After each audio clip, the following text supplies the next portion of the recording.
Mary remembered all these things. Maria இந்நிகழ்ச்சிகளை எல்லாம் தம் உள்ளத்தில் இருத்தி சிந்தித்துக் கொண்டிருந்தார். கிறிஸ்துவில் அன்பார்ந்த சகோதர சகோதரிகளே, அன்பார்ந்த தொலைக்காட்சி விசுவாசிகளே, புத்தாண்டை நாம் கண் விழித்து வரவேற்று ஆண்டவருடைய பிரசன்னத்திலே அந்த புத்தாண்டை துவக்கி இருக்கிறோம். புத்தாண்டிலே தாய் திருச்சபை மரியாவை முன்வைத்து நமக்கு அவருடைய பாதுகாப்பிலே இந்த ஆண்டை துவக்க வைத்திருக்கிறது. Mary, mother of God, mother of the prince of peace. தேவதாய் மேரி கடவுளின் தாய், இந்த சமாதான தூதரின் தாய் என்பதிலே எத்தகைய வேறுபாடோ மாற்று கருத்தோ இருக்க முடியாது. In the birth of the Son of God, Mary begins to be the mother of God. When a child is born, a mother is born. எப்பொழுது ஒரு குழந்தை பிறக்கிறதோ அங்கே ஒரு தாயும் பிறக்கிறாள். அதே போன்று கடவுளுடைய மகன், இரண்டாம் ஆளாகிய சுதன், வார்த்தையானவர் தேவதாயின் வயிற்றில் பிறந்தார் என்றால் அவர் கடவுளின் தாய். கடவுளின் தாயாக உருவிலான் உருவாக ஒரு மகன் உதிப்ப கன்னித்தாய் ஆயினையே என்று வீரமாமுனிவர் கூறுவார். உருவிலாத இறைவன் உருவாவதற்காக தேர்ந்தெடுக்கப்பட்ட ஆலயம் தேவதாய் கன்னிமரியாள். இந்த பெருமையை தான் நம் தாய் திருச்சபை இந்த ஆண்டின் முதல் நாளே நமக்கு கொடுக்கிறது. The first feast in the year, feast of Mary, Mother of God. நாம் பிறந்த பிறகு தொப்புள் கொடி வெட்டப்பட்டு முடிச்சு போடப்படுகிறது. அம்முடிச்சு வாழ்க்கை முழுவதும் நான் தாய்க்கு நன்றி கடன் பட்டிருக்கிறேன் என்பது பொருள். தாயின்றி சூழுமுண்டோ என்பது தாயுமானவருடைய வார்த்தைகள். அம்மா என்ற வார்த்தைக்கு ஆ என்ற எழுத்து கருவினில் உயிர் கொடுத்தவர். இன் என்ற எழுத்து உயிர் உறைவதற்கு தன் உடலை கொடுக்கின்றார். மா என்ற எழுத்துக்கு 10 மாதம் சுமந்த பின்பு உயிர் மெய்யாக பெற்றெடுக்கின்றார் என்ற இந்த எழுத்துக்களில் இருக்கின்ற அர்த்தம்தான் அம்மா என்ற வார்த்தைக்கு பொருள்.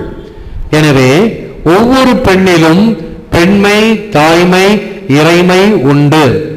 தாய்மை அடைகின்ற பெண் இறை நிலை அடைகின்றார். அந்த உருவாக்குதலிலே அவர் பங்கெடுக்கின்றார். திருச்சபை சங்க ஏடு 63 இவ்வாறு கூறுகிறது. தூய கன்னி இறைவனின் தாய் என்னும் கொடையாலும் அலுவலாலும் மீட்பரான தன் மகனோடு ஒன்றித்திருக்கிறார். ஆக இவைகளெல்லாம் நம் தாய் திருச்சபை கொடுக்கின்ற ஆழ்ந்த மறையுண்மைகள். இன்னும் ஒரு படி மேலே சென்று சென்ட் தாமஸ் அக்வீனாஸ், மிகப்பெரிய ஒரு எழுத்தாளர் ஆன்மீகத்திலே, in order that his Godhead might be made clear, he was born of a virgin.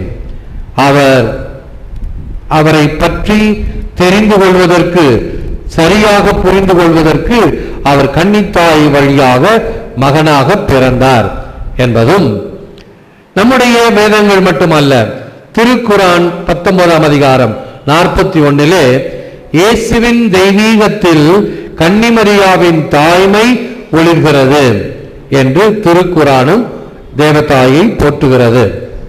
ஆக இவ்வாறு பார்க்கும் பொழுது தாயின் சொல்லுக்கு முதலில் மதிப்பு கொடு. காரணம், தாயின் காலடியின் கீழ் சொர்க்கம் இருக்கிறது என்று முகமது நபிகளும் கூறியிருக்கிறார். குறள் பார்க்க போனால், இந்த விழுவின் பெரிதுவக்கும் தன் மகனை சான்றோன் என கேட்ட தாய். ஆக தாய் தன்னுடைய மகனுடைய மிக சிறந்த நிலையிலே மகிழ்ச்சி கொள்கிறார். ஆனால் தேவதாய்க்கு மகிழ்ச்சியும் உண்டு, மிகுந்த துயரமும் உண்டு. அவைதான் வியாகுலத்தாய் என்று சொல்லுகின்றோம். அந்த தாய், இப்படிப்பட்ட மகனை பெற்றெடுத்த தாய் பேறு பெற்றவர் என்று கூட்டத்தில் ஒரு பெண் கூக்குரலிடுவதை நாம் வேதத்தில் படிக்கின்றோம். அதே தாய்தான் கல்வாரி மலையிலே இறந்த மகனை தன் மடியில் சுமந்து கொண்டு அழுவ தாயும் அவர். ஆக இவ்வாறு அன்னையும் பிதாவும் முன்னறி தெய்வம் என்றும் தாயிற் சிறந்ததோர் கோயிலும் இல்லை, தந்தை சொல் மிக்க மந்திரம் இல்லை என்ற வார்த்தைகள் எல்லாம் நமக்கு தாயினுடைய முக்கியத்துவத்தை எடுத்து காட்டுகின்றன. ஆகவே இந்த முதல் நாளிலே தாய்க்கு நாம் என்றும் கடன்பட்டவர்களாக இருக்கிறோம், நன்றி கடன்பட்டவர்களாக இருக்கிறோம்.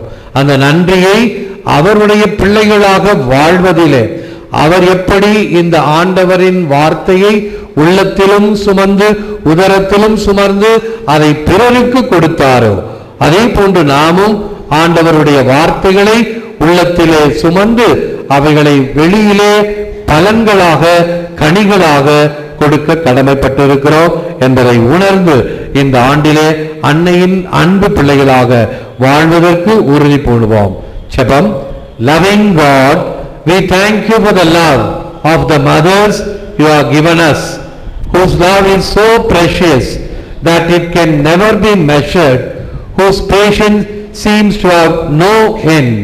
May we see your loving hand behind them and guiding them. We ask you to bless them with your own special love. We ask this in the name of Jesus our brother. அன்பு இறைவா, தாயன்பை எமக்கு தந்ததற்காக நன்றி. அவ்வன்பு அளவிட முடியாத அருமையான அளப்பரிய பொக்கிஷம்.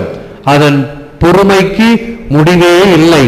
அதன் அன்பான பராமரிக்கும் பரிவு கரத்தை அதன் பின்னணியில் காண்கிறோம். உமது தனிப்பட்ட அன்பினால் அவர்களை ஆசீர்வதியும். இவையெல்லாம் எம் ஆண்டவர் இயேசு கிறிஸ்து வழியாக மன்றாடுகிறோம். ஆமென்.